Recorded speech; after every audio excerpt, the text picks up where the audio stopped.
عزیز طلباء، معزز اساتذہ کرام،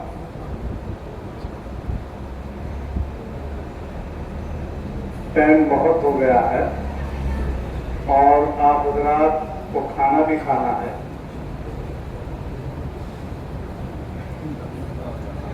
بس مختصر جو عرض کرنا ہے وہ یہ ہے، فَإِنَّ مَعَ الْعُسْرِ يُسْرًا، پہلے مشکلات ہے، اس کے بعد راحت و آرام ہے۔ اس کی علامات 26 جنوری اور 15 اگست کی شکل میں ساری دنیا دیکھ رہی ہے، ہندوستان نہیں ساری دنیا دیکھ رہی ہے۔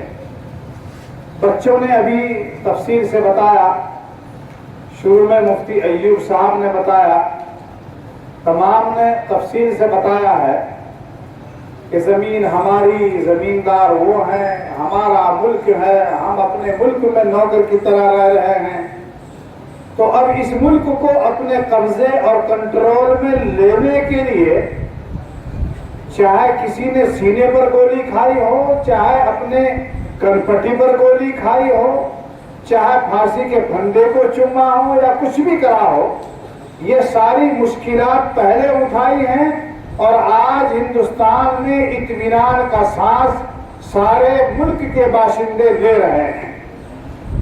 یہ فَإِنَّ مَعَ الْعُسْرِ يُسْرًا کا پورا نمونہ ہے۔ یہ ملک، اس میں کوئی شک نہیں ہے کہ بڑی قربانیوں کے بعد ہم تک پہنچا ہے۔